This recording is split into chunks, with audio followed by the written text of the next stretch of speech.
گائی ہے، کیونکہ کوئی اپنا رخصت ہوتا ہے، کوئی اپنا جاتا ہے تو درد تو ہوتا ہے، تکلیفیں تو ہوتی ہے، لیکن زبان بند رکھنا، آنکھوں کو روا رکھنا، ان سے جتنے بھی گرم آنسوؤں کے قطرات گر جائیں گے وہ مرنے والے کے بخشش کا سبب بن جائیں گے، اس کے بھی گناہوں کی مغفرت ہوگی، تمہارے بھی گناہوں کی مغفرت ہوگی۔ تو یہ ہم اور آپ کو ایک اصول اپنا کر کے چلنا چاہیے، کیونکہ رب کی مرضی یہی ہے، اس کی منشا یہی ہے کہ بندہ جو کچھ بھی کام کرے اس میں میری مرضی شامل ہونی چاہیے۔ اس کی رضا، اس کی خوشی کی شمولیت اگر ہوتی ہے تو بندے کا وہ کام جو بھی وہ زندگی میں انجام دیتا ہے، اللہ تعالیٰ اس کام کو نیکیوں میں تبدیل کر دیتا ہے۔ واہ واہ واہ، نیکیوں میں تبدیل کر دیتا ہے، کیونکہ نبی نے ارشاد فرمایا بندے ہو بندہ بن کر کے رہنا، کبھی زمین پر خدا بننے کی کوشش نہ کرنا۔ قرآن نے ارشاد فرمایا لا تمشی فی الارض مرحا، تم زمین پر اکڑ کر کے نہ چلنا، یہ بندوں کا کام نہیں ہے۔ گردن اونچی کر کے نہ چلنا، یہ بندوں کا کام نہیں ہے۔ سینہ کشادہ کر کے اکڑ کے نہ چلنا، یہ بندوں کا کام نہیں ہے۔ تم بندہ بن کر کے رہو گے تو میں اپنے شان خدائی کا اظہار تمہارے اوپر اس طریقے پر کروں گا کہ قدم جہاں بھی اٹھاؤ گے اس پر تمہیں نیکیاں ملے گی، یہاں تک کہ تم بستر پہ سو بھی جاؤ گے تو سوتے ہوئے بھی نیکیوں کا سلسلہ جاری رہے گا، کیونکہ بندہ صرف اپنے آپ کو اللہ و رسول کے لیے وقف کرنے میں اگر اس دنیا میں کامیاب ہو جاتا ہے اور وہ یہ کہتا ہے کہ میرے مالک میری زندگی بھی تیرے لیے ہے، میرا مرنا بھی تیرے لیے ہے، میری موت بھی تیرے لیے ہے، یعنی ہمارا آنا بھی تیرے لیے اور اس دنیا سے جانا بھی تیرے لیے ہے۔ اسی لیے ہم اہل سنت والجماعت کا خصوصیت کے ساتھ اس دنیا میں ایک اصول ہے الحمدللہ کہ ہمارے یہاں بچہ پیدا ہوتا ہے تب بھی ہم نبی کی میلاد کرتے ہیں، مصطفیٰ جان رحمت کو یاد کرتے ہیں، اللہ و رسول کا ذکر کرتے ہیں، اور جب وہ دنیا سے انتقال کر جاتا ہے، دنیا سے چلا جاتا ہے، تب بھی ہم مصطفیٰ جان رحمت کی میلاد کرتے ہیں، محفل کا اہتمام کرتے ہیں، اللہ و رسول کا ذکر کرتے ہیں، اور ہم اپنی ان اداؤں سے یہ ثابت کرتے ہیں کہ ہمارا جینا بھی انہی کے لیے ہے، ہمارا مرنا بھی انہی کے لیے ہے۔ میں سو جاؤں یا مصطفیٰ کہتے کہتے، کھلے آنکھ صلی اللہ کہتے کہتے، یہ زندگی کا ہر پل انہی کے لیے وقف کرنا ہے۔ یہ دنیا میں اگر بندے کو چند خوشیوں کے لمحات میسر آ جائے تو وہ خوشیوں میں آ کر کے کہیں اللہ و رسول کو بھولا نہ دے۔ اسی لیے غم کے لمحات میں یاد اور خوشی کے لمحات میں یاد، ان دونوں میں زمین و آسمان کا فرق ہے۔ خوشی کے لمحات کی یادیں زیادہ قابل قبول ہیں۔ بھائی آدمی بستر پہ تھا، پیٹ میں درد پیدا ہوا، تڑپنے لگا، کروٹیں بدلنے لگا، تو اب اللہ اللہ تو زبان پہ آ ہی جائے گا، یا اللہ رحم کر، میرے مالک کرم کر، دعا کرواؤ، قرآن پڑھوا دو، یاسین پڑھوا دو، یہ ساری چیزیں اس وقت یاد آ جاتی ہیں۔ لیکن جب بندے کو نوٹوں کی گڈیاں مل جائے، نئی گاڑی مل جائے، اچھا مکان مل جائے، یا شادی کا موقع آ جائے، دولہا بننے لگے، اس کے سر پہ صحرا سجنے لگے، تو ایسے موقع پر بندہ دین سے دور ہونے لگتا ہے، اللہ و رسول کو بھولنے کی کوشش کرتا ہے، ان سے دوری اختیار کرنے لگتا ہے۔ تو اسی لیے تڑپنے میں جو یاد آتی ہے اور صحرا پہننے میں جو یاد آتی ہے وہ زمین و آسمان کا فرق ہے۔ مقام سب سے بلند و بالا اسی کا ہوتا ہے جو خوشیوں میں مگن ہونے کے بعد بھی اللہ و رسول کا ذکر نہ چھوڑے، ان کی یادوں کو نہ چھوڑے، وہی بندہ اس دنیا میں کامیاب ہوتا ہے۔ کیونکہ شادی یہ زندگی کی وہ بنیادی تاریخیں ہیں جہاں سے بندہ اپنی زندگی کی کامیابیوں کا سفر شروع کرتا ہے، دو خاندانوں میں جو ایک محبت کا ایک گل کھلتا ہے اور وہاں سے خوشبوئیں پیدا ہوتی ہیں، انہیں شادی کہا جاتا ہے۔ دو اجنبیوں کے ملاقات کے جہاں بندھن مضبوط ہوتے ہیں انہیں شادی کہا جاتا ہے۔ اسی لیے کہا گیا یہ شادی کہیں دنیا سے متعلق نہ کر دینا، بلکہ نبی نے ارشاد فرمایا النکاح من سنتی، یہ میری سنت ہے۔ تو مکمل شادی کے ہر لمحات کو دین سے جوڑ کر کے رکھنا، یعنی شادی دنیا داری کے اعتبار سے نہ ہو بلکہ دینداری کے اعتبار سے ہو، تو انشاءاللہ شادی میں بھی برکت ہوگی، نکاح میں بھی برکت ہوگی، اور یہاں تک کہ اس کی نسلوں میں بھی برکتیں ہوگی، اولاد میں بھی برکتیں ہوگی، کیونکہ بندہ ایسے موقع پر اللہ و رسول کو یاد کیا، اس نے فراموش نہیں کیا، اس نے رب کے احسان کو، مصطفیٰ جان رحمت کے احسان کو بھلایا نہیں، بلکہ ایسے لمحات میں یاد رکھا۔ تو یہ وہ مبارک ساعتیں ہیں کہ جہاں ہمارا امتحان ہوتا ہے، جہاں ہمارا امتحان ہوتا ہے اور ہمیں جانچا جاتا ہے، ہمیں پرکھا جاتا ہے کہ دیکھیں یہ بندہ خوشی پانے کے بعد مجھے یاد رکھ پاتا ہے کہ نہیں، میری یادوں سے جڑا رہتا ہے کہ نہیں۔ یہ وہ لمحات ہے کہ جہاں بندہ دیکھا کہ پیسے بھی اچھے ہیں، رشتہ بھی آ گیا، تیاریاں شروع ہو گئی، تو اب ایسے موقع پر چاہے یاروں دوستوں کے مشورے سے، چاہے اور کسی کے کہنے پر، معاذ اللہ حرام کا سہارا لینے لگتا ہے، حرام چیزوں کا سہارا لینے لگتا ہے، اور اس وقت وہ ساری چیزیں بھول جاتا ہے، جبکہ وہی بیٹا جو دولہا بنا تھا اگر بیمار پڑا تو دعا اسی رب سے، اگر اسے کوئی پریشانی لاحق ہوئی تو دعا اسی رب سے۔ تو اس کی منشا یہی ہے کہ جب پریشانیوں میں، درد میں، کرب میں تم نے مجھے پکارا، تو جب خوشی کے پل تمہیں میسر آئے تو شکر کا سجدہ میری بارگاہ میں کر کے سبحان ربی الاعلیٰ کی صدا بلند کر کے تم یہ ثابت کر دو کہ میرے مالک ہم اس وقت بھی تجھے یاد کر رہے تھے جب مصیبت میں تھے، اس وقت بھی تجھے یاد کر رہے ہیں جب خوشیوں کا پل ہمیں میسر آیا ہے، کیونکہ رب اپنے بندوں سے اپنی مرضی کے مطابق زندگی گزارنے، اور یہاں تک کہ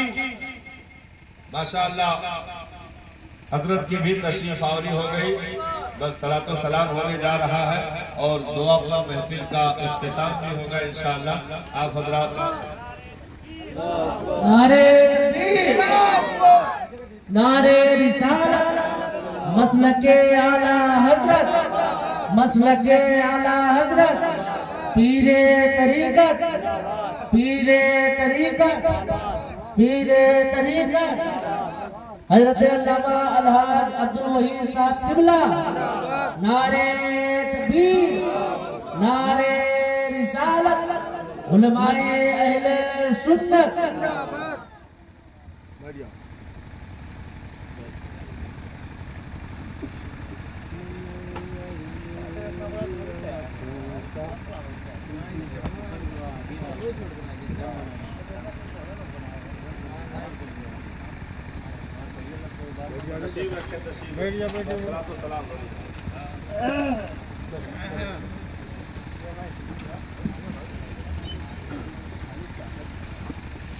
درود شریف پڑھ لیں، اللہم صلی علی سیدنا شفیعنا حبیبنا مولانا محمد بارک وسلم، صلاۃ و سلام دائما علیک یا رسول اللہ صلی اللہ علیہ وسلم۔ دو تین شعر کلام اعلیٰ حضرت سرکار کے بھی صلاۃ و سلام ہے کہ نہیں، بیان پھر کسی موڑ پر انشاءاللہ ہوگا، آپ حضرات بالکل اس کے لیے پریشان نہ ہو، اور آپ ماشاءاللہ ہمارے عمران بھائی اللہ تعالیٰ دلوں کا بھید جاننے والا ہے، آپ نے نبی کی محفل کا اہتمام کیا، جس دن آپ نے نیت کر لی اسی دن ان کی بارگاہ میں وہ محفل قبول ہو چکی ہے۔ جس دن آپ نے یہ نیتی کے ساتھ ارادہ کر لیا کہ ہمیں کرنا ہے، اسی دن یہ مقبول ہو چکی ہے۔ اب علماء فضلہ الحمدللہ، ایک عالم اگر گھر پہ آ جائے تو صاحب 40 روز کے لیے عذاب اٹھا لیا جاتا ہے، تو علماء بھی آپ کے یہاں آ گئے اور پیر طریقت کی بھی آمد ہو گئی۔ یہ تمام تر علماء کی دعائیں محبتیں آپ کے ساتھ ہیں۔ رب تبارک و تعالی کی جو مرضی بندے کے حق میں جو بہتر ہوتا ہے، فیصلہ وہی ہوتا ہے، فیصلہ وہی ہوتا ہے۔ اب ہم اور آپ کی چھوٹی سمجھ ہے، ہم اسے نہ سمجھ پائے تو یہ ہمارا قصور ہے، لیکن رب تبارک و تعالیٰ کا فیصلہ جو بھی ہوتا وہ بندے کے حق میں سب سے بہتر ہوتا ہے۔ کائنات میں کوئی اس جیسا فیصلہ کرنے والا نہیں ہے۔ اس لیے ہوتا ہے جدائی کا غم، ہوتا صدمہ، یہ ساری چیزیں دلوں کو ٹھیس بھی پہنچاتی ہیں، غم کے تاثر بھی لاتی ہیں، آنکھوں سے آنسو بھی گرتے ہیں، یہ ساری چیزیں ہیں۔ لیکن اس سے پیچھے کی تاریخوں میں اسی لیے صاحب اسلام نے غموں کا وہ پہاڑ رکھ دیا ہے کہ زندگی بھر ہمارے سارے غم چھوٹے پڑتے رہیں گے، سارے غم چھوٹے پڑتے رہیں گے۔ شادی کی نسبت بھی ہو چکی ہو، بات چیت بھی ہو چکی ہو، سارا انتظام بھی مکمل ہو چکا ہو، لیکن 19 سال کے کریئر جوان قاسم ابن حسن مجتبیٰ کا جنازہ جب کربلا کا ریت پر امام عالی مقام نے اپنی گود میں اٹھایا ہے، تاریخ طبری نے اسے نوٹ کیا صاحب کہ جب لے کر کے حضرت قاسم کا جنازہ خیمے کی طرف بڑھے ہیں تو ناش قد اتنا لمبا تھا کہ ناش کے دونوں پیر ریتے کربلا پر کھسٹ رہے تھے، لکیریں خیمے تک بنتی چلی گئی اور جوان کے ناشے کو امام عالی مقام نے لے جا کر خیمے کے قریب رکھا۔ صاحب 71 ناشے خیمے کے پاس رکھ کر کے اس کے بعد بھی امام نے یہ کہا ہو، میرے مالک حق تو یہ ہے کہ حق ادا نہ ہوا، حق تو یہ ہے کہ حق ادا نہ ہوا۔ تو ہماری تاریخوں میں بہت غموں کے پہاڑ موجود ہیں صاحب۔ جب سرکار کے شفیق چچا حضرت امیر حمزہ رضی اللہ تعالیٰ احد کے میدان میں جا کے شہادت نوش کیے صاحب، ناک کان کاٹ لیا گیا، جگر کے ٹکڑے کیے گئے، ساری حرکتیں ان لوگوں نے اپنی طرف سے کر ڈالی، لیکن سرکار نے جب چچا کا جنازہ گود میں اٹھایا ہے تو کہا میری قبر دوہری ہو گئی، چچا جس سے رخصت ہو گئے، لے کر جنازے کو بڑھے تو پیچھے سے احد پہاڑ بھی چلنے لگا۔ ارشاد فرمایا او احد، میں جانتا ہوں تو مجھ سے محبت کرتا ہے، میں تجھ سے محبت کرتا ہوں، میرے چچا سے تجھے پیار ہے، اس لیے تیرے ہی دامن میں میں چچا کو دفن کروں گا، میں جنت البقیع لے کر کے نہیں جاؤں گا۔ تو یہ غموں کی تاریخ ہے صاحب۔ حضرت آدم کے جنت سے دنیا میں تشریف لانے کے بعد سے حضرت حوا سے بچھڑنے کی داستان ہے، اور وہاں سے لے کر کے حضرت ایوب کے بدن تک امتحان پہنچنے تک، وہاں سے لے کر کے حضرت موسیٰ علیہ السلام کو ستانے تک، حضرت ابراہیم کو آگ میں ڈالنے تک، حضرت اسماعیل کے گردن پر چھری پہنچنے تک، حضرت عیسیٰ کو سولی تک لے جانے تک، حضرت ایوب کے صبر، حضرت یوسف کی گریہ، حضرت یعقوب کا بیٹے سے بچھڑ کر کے اس قدر رونا کہ قرآن بولے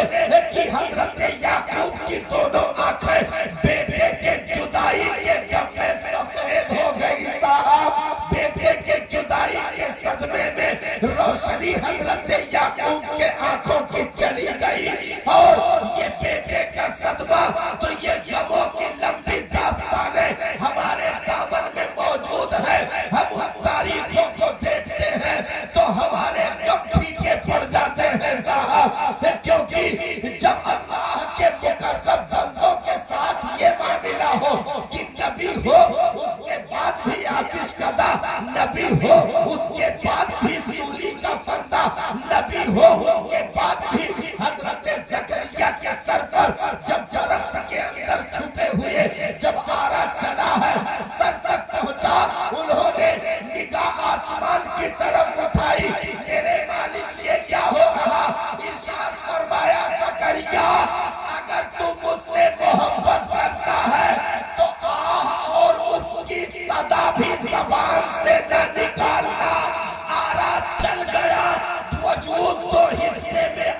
سے چر کر تقسیم ہو گیا، لیکن قربان جاؤ اس پیغمبر پر کہ آہ اور اف کی صدا اپنی زبان پر نہیں آنے دی۔ یہ غموں کی داستانیں ہیں صاحب۔ مصطفیٰ جان رحمت اس دنیا میں تشریف لائے، تشریف لانے سے ہی پہلے باپ حضرت عبداللہ کا انتقال ہو گیا۔ نبی نے ظاہری طور پر اپنے والد کا چہرہ نہیں دیکھا صاحب، یہ بھی غموں کی ایک داستان ہے۔ اور وہ خاتون جس نے اپنے شوہر کی جدائی کا صدمہ برداشت کیا ہو صاحب، کہتے ہیں نا کہ ہاتھوں کی سرخیاں بھی نہ مٹی ہو اور بتا دیا جائے کہ تیرے شوہر کا انتقال ہو گیا تو پھر صاحب کلیجہ منہ کو آتا ہے۔ حضرت آمنہ کے ساتھ وہی ہوا، ابھی تربت ہوئی، چند دنوں کے بعد حضرت عبداللہ کی طبیعت بگڑنے لگی، ننیہال تشریف لے گئے۔ 40 روز کا عرصہ بتایا جاتا ہے، حملے مبارک کے تشریف لانے سے 40 روز کے بعد مکہ میں حضرت آمنہ، مدینہ ننیہال حضرت عبداللہ گئے ہوئے تھے، وہیں پر وصال ہو گیا۔ حضرت آمنہ نے اپنے شوہر کا آخری دم چہرہ بھی نہیں دیکھا، مدینہ ہی میں قبر بن گئی، اور صرف خبر پہنچی اس غریب خاتون تک کہ تیرے شوہر کا انتقال ہو گیا۔ بتاؤ صدمے کیسے ہوں گے صاحب؟ لیکن اس کے بعد بھی مصطفیٰ جان رحمت کی جلوہ گری ہوئی تو اس خاتون نے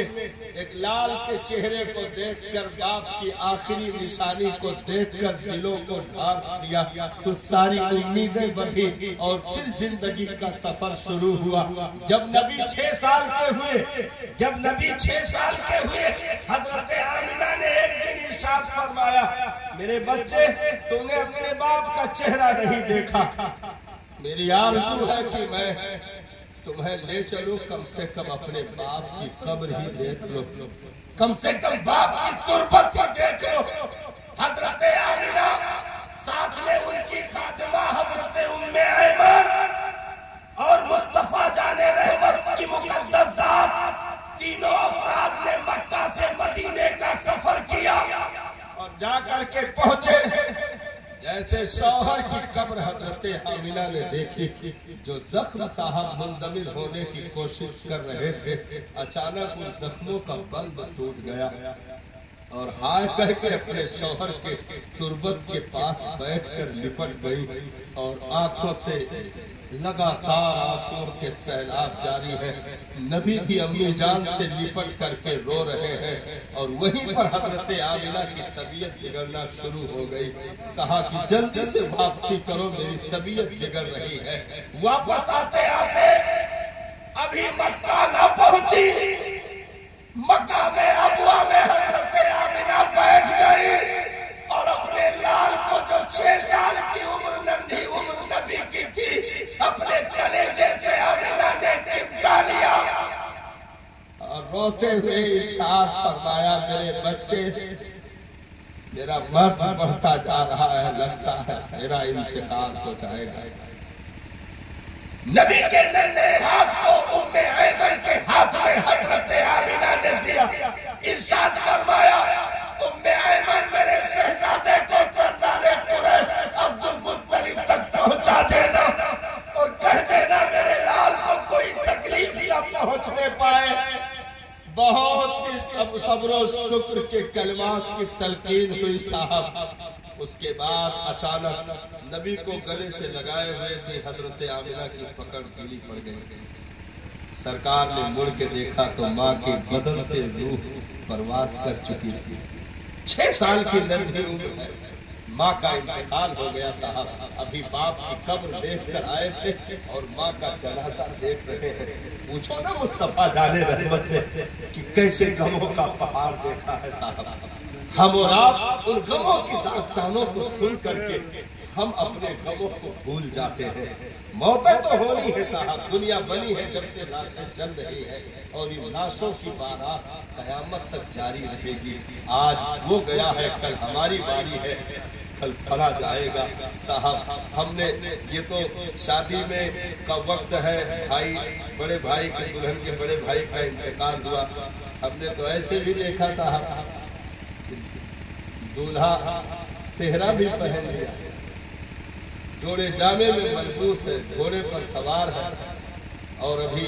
بارات گاؤں سے رخصت بھی نہ ہوئی تھی کہ اتنے میں خبر آئی دولہے کا انتقال، دولہے کا انتقال ہو گیا۔ تو یہ موت کا وقت بالکل یقینی، اس ایک لمحے نہ آگے نہ پیچھے، اس کو آنا ہے تو پھر آنا ہے، یہ رب کا فیصلہ ہے، رب کا اٹل قانون ہے۔ مصطفیٰ جان رحمت نے اپنے ننھے ہاتھوں سے اپنی ماں حضرت آمنہ وہی ابوا کے مقام پہ خاک کے سپرد کیا، ننھے ہاتھوں سے مٹیاں ڈالی اور ماں کی تربت سے بہت لپٹ کر روئے سرکار۔ پھر ام ایمن کے ساتھ ابھی مکہ پہنچے تھے، دادا عبد المطلب کی شفقتیں ملی، عبد المطلب جنہوں نے اپنی مسند پر مصطفیٰ جان رحمت کو بٹھایا اور کہا کہ میرا بیٹا سردار بنے گا، میرا بیٹا کل کو حاکم بنے گا، اعلان کیا، یہ ساری چیزیں ہوئی، لیکن زیادہ دن یہ دادا کی شفقتیں نہ چل سکی صاحب۔ 2 سال کے بعد دادا عبد المطلب کا انتقال آ گیا۔ 8 سال کی عمر میں دادا عبد المطلب دنیا سے تشریف لے گئے۔ تو یہ سلسلہ غموں کا ہماری تاریخ میں موجود ہے۔ وہ حسین جس نے اپنے بچپن کی زندگی میں ابھی زیادہ وقت نہیں گزرے تھے صاحب، نبی دنیا سے تشریف لے گئے، امام پاک نے نانا کا جنازہ دیکھا، 6 مہینے کے بعد حضرت فاطمہ کا وصال ہوا، حسین نے ماں کا جنازہ دیکھا، پھر کچھ دنوں کے بعد حضرت مولا علی مشکل کشا شیر خدا کا وصال ہوا، امام علی مقام نے باپ کا جنازہ دیکھا، پھر کچھ ہی دنوں کے بعد بڑے بھائی حسن مصطفیٰ کا وصال ہوا، بڑے بھائی کا جنازہ دیکھا، اس کے بعد حضرت مسلم کا جنازہ، ان کے دونوں بچوں کا جنازہ، فرعون و محمد کا جنازہ، قاسم کا جنازہ، علی اکبر کا جنازہ، عباس علمبردار کا جنازہ، قربان جاؤ ان ہستیوں پر۔ اس کے بعد بھی زبان پر کوئی شکوہ نہیں ہے، کوئی شکایت نہیں ہے، بلکہ اخیر وقت میں امام علی مقام نے سجدے میں سر رکھ کر کے یہ اعلان فرمایا، یزیدی سے پہ تھے تیگ تولے، حسین سجدے میں گر کے بولے، مدینہ والو گواہ رہنا، نماز میری قضا نہیں ہے، حسین جیسا شہید اعظم۔ اس لیے اللہ تعالیٰ دونوں خاندانوں کو صبر کی توفیق عطا فرمائے اور ان کو غیب سے امداد و نصرت فرمائے، ان کے خوشیوں کو بحال فرمائے۔ اللہ تعالیٰ ان علماء کی آمد کی برکتوں سے مرحوم کے بال بال کی مغفرت فرمائے، کروٹ کروٹ جنت کی بہاریں نصیب فرمائے۔ کلام اعلیٰ حضرت سن لیجئے، پھر اس کے بعد دل کو سے خدا جدا نہ کرے، دل کو سے خدا جدا نہ کرے، بے کسی لوٹ لے خدا نہ کرے،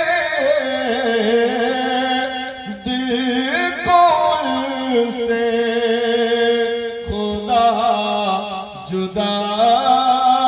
نہ کرے، یہ وہی بخش دیتے ہیں، یہ وہی ہے جو بخش دیتے ہیں۔ کون ان